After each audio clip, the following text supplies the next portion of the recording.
How's it going, guys? Thought I'd do a quick video to follow up on that crawler video that I did the other day, and basically just show you my entire hobby grade RC collection. I've got quite a few RC cars. It's not a bad problem to have. But I'm trying to get through this as quickly as possible and kind of just give you as much information as I can about each one. So the first one I'm going to start with, guys, is kind of it's not the first RC car that I've ever had. It's not where I started, but it's kind of where I've ended up in the hobby. And I'll show you that, and then right after that I'll show you where I started. So, this right here, guys, you can see, is my Traxxas Nitro Sport. So, as the name implies, guys, this is a Nitro buggy. And if you guys don't know what that is, it's basically a small little piston engine inside this guy that controls or powers the car. So this guy right here, and he runs on nitromethane, the same thing as top fuel dragsters, which is really cool. So I'll go over just a little bit about what I've done to this thing. As far as the engine's completely stock, drivetrain's completely stock. This is still a AA battery box in here to control the receivers and servos, unfortunately. Up front is where I really made some modifications. I actually swapped out the suspension and stuff from a Rustler and put it on here because it was different, believe it or not. If those of you that do know Traxxas cars, this looks very similar to a Rustler, but it is not the same design, especially up here in the suspension. So that's been changed out. I do have the Traxxas big bore shocks on this guy, just because there's a little bit more weight involved when you're doing these nitro engines. I did put Duratrax Bandito road tires on there all the way around. Handles really good with this kind of towed out setup here. Partially aluminum chassis, which is really nice. But yeah, that's kind of where I'm at with the hobby right now. Now, I'm not telling anybody that has never had one of these things to start off right here at the Nitro car. This is definitely not what you want to start off with. It's a lot of maintenance when you want to drive it. You have to tune it every time, get it running right. A lot of times it takes a whole tank just to get it to run right, and then after that you can start bashing with it. Also, there's after run maintenance. You got to put oil in the engine. You got to oil the air filter and clean it and all that other stuff. So it's definitely a little bit more involved. But if you are an experienced RC person and you've never drove a nitro car, never owned one, I definitely recommend giving it a try because it is a blast. Alright, let's get to the next one, guys. So this car is really what got me into RCs. So this right here, guys, is a Traxxas Rustler. Now, it did not used to be a Rustler. My first RC car, hobby grade RC car, was a Traxxas Slash. But this car has a lot of history with my family. It was actually my uncle's Rustler. As you can see, it's not new. Been trying to fix this body up so that I can use it again because it looks really good with these chrome wheels. But it was given to me after he passed away, and I wanted to get this thing running again and make it kind of what I think he would have been doing with it if he would have still been around. So this thing does not have the old brush system or anything like that was on it. This thing has a full Valenion 3S ready brushless system on this thing. It's extremely fast, handles extremely well. Again, I've got it towed out pretty good, so it handles really well. I've got some, just RTR tires on it. These are actually tires that the Nitro Sport came with, so they're very sticky. Work really well. This is kind of my go-to electric basher. Alright, let's go to another little electric car here, guys. And when I say little, I mean little. So this right here, guys, is my Traxxas or Traxxas, whatever you want to call it, Teton. So it's basically just a little baby Traxxas Summit. It looks a lot like it. Obviously the drivetrain and everything is different, but it's kind of what they wanted to model after. This guy's 90% stock, except for the steering servo I did have to change out because of the stock one died on me. But I got that fixed. And it was honestly an upgrade. These tires right here are stock. They don't have any foams in them. They're not glued either, so they will peel off the rim. It's no big deal. You can send them right back on there. No big deal at all. Let me show you the major thing that's not stock on this thing. So if you can see, I don't have any body pins on this thing at all.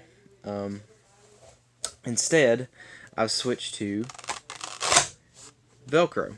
So this is a full Velcro conversion, which really was super easy to do. Just took that sticky Velcro, stuck it on there, cut the body posts off, and now all I've got to do is just basically line up the body posts, push that down, bam, you're done.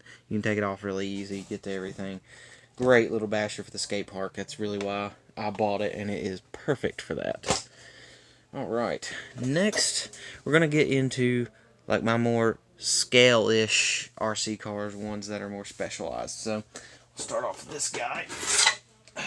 This is my HP10 Drift. Really great little drift car, guys. This isn't the stock body, obviously. Stock was some Mustang drifter guy, Monster Energy, all that stuff is kind of cringy. Didn't really like it, so I got rid of that pretty quick and got a proper drift car body. This is a Toyota Chaser, I believe, Soarer. Yeah, Toyota Soarer. I'm sorry. This thing in Japan would have a 1JZ turbo. If any of you guys know what that is, perfect little drift car. But this thing is basically stock except for the body. I did have a lot of problems with breaking the chassis on this thing because they were pretty crap, to be honest with you. They're just ABS plastic. So got in there, got me some metal, made some metal braces for it. Now I've not had any of those issues, and it actually added to the weight, so it drifts really good now. Able to slide it around. Got the big wing on there and all that good stuff. So overall, pretty good drift car. I think the new ones, the chassis has been fixed, but I don't drive this thing as much as I used to, but I definitely need to get it out and give it a rip. Alright guys, so the last RC I want to show you is going to be kind of the one that I've been the most interested in lately. I put the most energy into. So, right here guys is my Traxxas. No, definitely not a Traxxas. Axial SCX-10-2 Trail Honcho. And this is the RTR version. You can tell that by the plastic links. Also the plastic shocks that have leaked all the oil out so that it's super bouncy. But anyway, I've been crawling a lot lately, guys. Especially right now during all this coronavirus stuff. There's not really a whole lot I can do, so I can go out to the woods by myself with my trail truck and just make me some trails. So on this thing, it's not completely stock. Like I said, I've been focusing on it quite a bit. I've put a different motor in it. It's a RC 4-wheel drive, 27 turn, 540 can motor. Just wanted to swap from the 35 turn to give it just a hair more speed, and it wouldn't sacrifice that crawling ability. Also, the trail braking is still good with a 27 turn, where if you went with like a 20 turn, the trail braking is going to be a lot more in trouble. I did swap out I took off the fog lights there, made them into headlights because I just like that look a little bit better. Added some stickers and all that good stuff most people do, but also added some scale accessories on the back, if you can see that.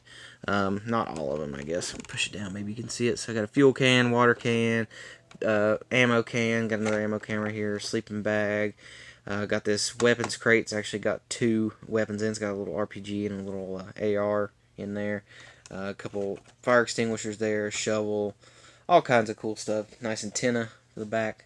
Give it that cool militia almost look. A little exhaust tip, all that good stuff. Most recent thing I done to it, if you can see, I put some different wheels on it. So these are the Axial 8-hole bead locks. Nothing too special. Just a plastic bead lock with a aluminum set ring there. They've been good so far. Not having that long. Hoping to put some miles on them here in a couple days. Going out to the trails. Same for the tires. Got some new tires here. These aren't the RTR tires. Of course, the RTR setup was pretty good. It wasn't very scale. It was a little bit too tall. But they did pretty good. They gripped most things, but they weren't the greatest. These tires here are KLR Voodoo Vex Compound something another. I can't remember. But very good tires. Extremely grippy. They stick to everything. As you can see, all the crap that's all over everything. stick really well, whether it's wet, whether it's hot, cold, dry, whatever, they're sticking. You're climbing, it's good. So, alright guys, well that is my whole RC collection as of right now. Ones that run, I guess I should say. I do have some other things in there that are not running.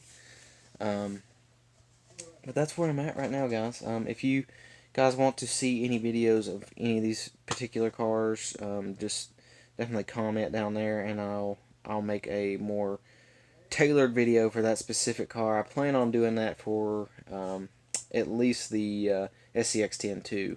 That's a really popular truck, so I'm going to try to get a review out on it.